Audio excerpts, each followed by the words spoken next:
Nama saya Satria Paramandana, saya pengelola di Sundari Batik Enak dan juga pimpinan dari LKP Batik Sundari.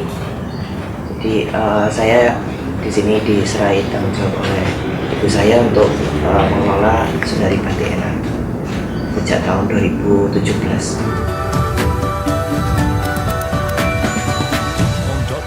Jadi Batik Sundari ini awalnya bermula dari hobi ibu saya, Ibu Ina. Jadi beliau ini hobi untuk mengumpulkan batik dari ketika beliau melakukan perjalanan ke misal ke Solo, ke Jogja, ke Kalong gitu. Jadi beliau hobi untuk mengumpulkan barang antik juga. Dan kebetulan memang dari yang saya itu juga adalah pedagang batik. Jadi beliau terinspirasi juga kenapa kita tak coba untuk berjualan batik gitu. Jadi istilahnya menghidupkan kembali profesi warga kami dulu, yakni pedagang batik di Tulungagung gitu. Jadi untuk langkah membatik sendiri ini dimulai dari proses menggambar. Pada mulanya kita menentukan motif dulu, apa yang ingin kita buat. Ini kita gambar di kertas terlebih dahulu. Nah, setelah kita melakukan proses menggambar ini, kita melakukan proses pengeblatan. Jadi pengeblatan ini dilakukan untuk memindahkan motif yang ada di kertas ini ke kain. Nah, setelah nanti sketsanya ini sudah ada di kain, ini kita mulai proses untuk mencanting. Ini mencanting sendiri ini kan yang seperti yang saya bilang tadi ada 2 tahap tergantung ya. Jadi ada yang tulis dan cap. Kalau cap nanti menyesuaikan seberapa mau motifnya seperti apa, mengikuti polanya.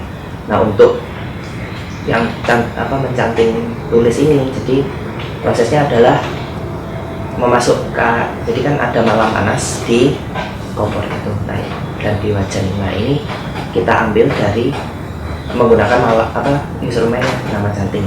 Ini kita masukkan, kemudian kita torengkan di kain. Ini kita lakukan proses ini. Jadi pertama itu dikelowong dulu. Jadi pola besarnya itu dicanting terlebih dahulu. Setelah dikelowong ini diisen. Jadi motif yang detailnya kecil-kecil ini setelah dikelowong. Nah, setelah itu dilakukan proses mewarna. Ini mewarna ini juga ditentukan mana yang mau diwarna, mau warna seperti apa.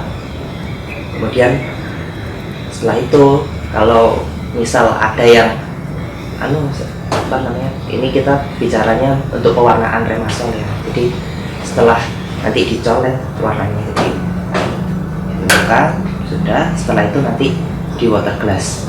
Nah, ini water glass ini untuk proses penguncian warnanya itu tadi.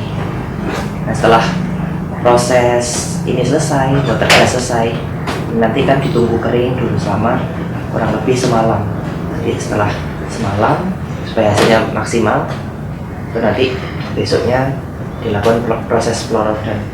Nah, ini proses pelorotan ini untuk menghilangkan malam yang sudah malam juga di water glass itu nanti produk jadinya akan terlihat setelah itu. Nah ini mungkin menyambung, nanti kita juga ada satu teknik lagi yang pewarnaan ini, ada sogo. Nah teknik sogo ini jadi setelah proses ini tadi kainnya kan sudah kering, yang setelah diwarna. Nah ini nanti bisa diberi warna lagi. Jadi kalau biasanya sogo itu warnanya antara kuning dengan coklat. Nah, nanti sisa sisa malamnya yang warna putih itu nanti bisa diberi warna lagi.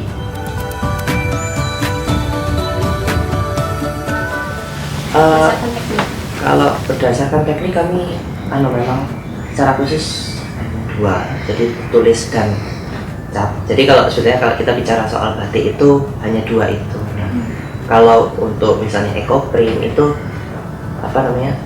lebih pada kriya wastra saya kira. Jadi karena batik itu harus menorehkan malam ke kain. Jadi yang kita bisa masukkan sebagai batik itu kurang lebih yang melibatkan dua proses, jadi cap maupun garis. Jadi kalau untuk motifnya akhir-akhir ini kami juga coba untuk mengembangkan motif sendiri. Jadi misal kita ingin menggambar motif teratai yang jadi ikonnya Kota Malang, itu kita karena kita juga kerjasama dengan perajin dari Tulungagung, kita dulu di Tulungagung, tapi mulai tahun 2017 kita coba untuk mulai melakukan sendiri. Jadi di LKP, nah yang saya sebutkan di awal tadi itu kita juga mencoba mengembangkan motif-motif baru, seperti kalau di Malang ini kan ada juga pohon trembesi.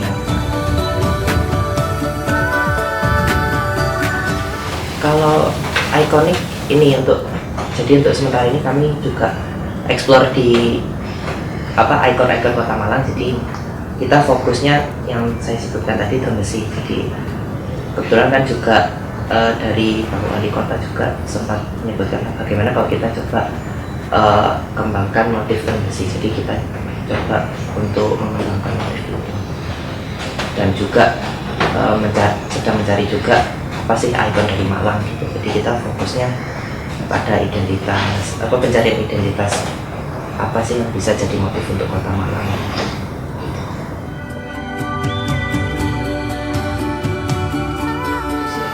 Kalau kami memang secara filosofis dan memang jadi identitas dari Sundari ini adalah teratai. Jadi teratai ini kalau kita mau bicara soal maknanya ya, jadi bagaimana kita menjadi yang terbaik walaupun di situasi terburuk sekalipun. Jadi kan teratai ini kan hidupnya di lumpur ya, jadi walaupun lingkungannya kotor, tapi kita harus bisa memberi yang terbaik bagi sesama kita.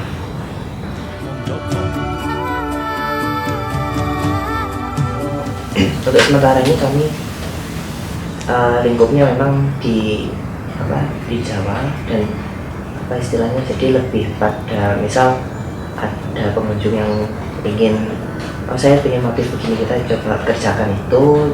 Jadi kebanyakan memang made by order juga untuk motif-motif kami, untuk pengerjaan batik kami seperti itu. Jadi ada juga yang misal untuk seragam itu kita juga bukan.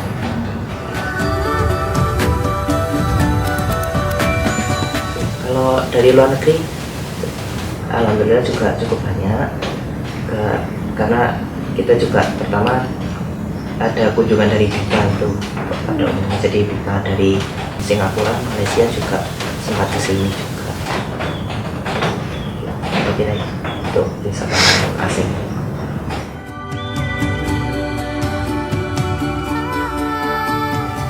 Kalau kami untuk sejauh yang kami lakukan ini memang pertama menggunakan Instagram untuk untuk promosi, dan juga dari tim marketing kami juga ke sekolah, ke universitas, jadi ke hotel juga. Jadi kami ada yang memang cara online dan cara offline.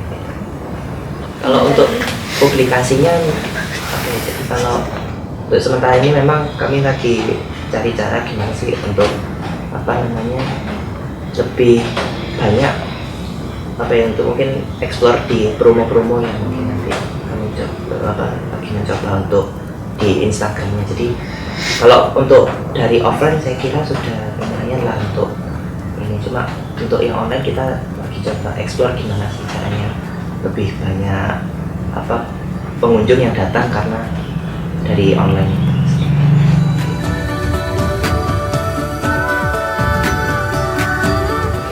Kalau ini nanti untuk tahun ke depan memang saya juga coba untuk plan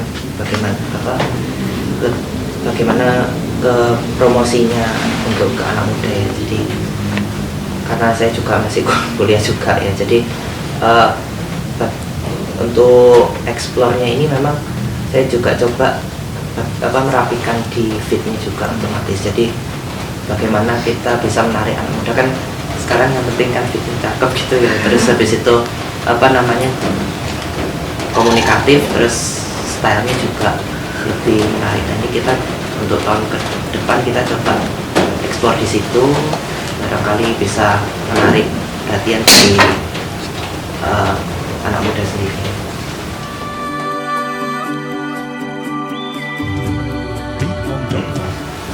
Untuk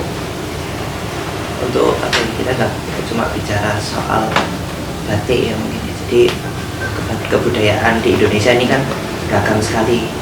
Saya kira adalah kesempatan besar untuk anak muda ini mengeksplor kebudayaan yang ada di Indonesia ini, karena kita juga ada yang pernah bilang Indonesia ini negara superpower yang di bidang kebudayaan.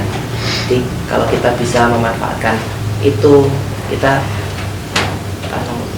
misal kita bicara juga untuk ekonomi, itu juga bagus juga untuk untuk menaikkan taraf kehidupan kita. Nah ini untuk anak muda juga ini potensi gitu, mengembangkan kebudayaan juga sekaligus mendapatkan profit dari situ. Saya kira seperti itu. Jadi pesan saya memang kebudayaan ini jadi identitas kita. Kalau kita bisa mengembangkan, kita akan jadi negara yang lebih baik. Kalau kita sebagai anak muda tidak mau mengembangkan kebudayaan, ya kemudian siapa lagi? Sebagai anak muda kita adalah tonggak dari bangsa ini, untuk kemajuan bangsa ini. Jadi karena kebudayaan ini menjadi inti dari identitas bangsa, kalau bukan kita, siapa lagi yang akan mengembangkan ini?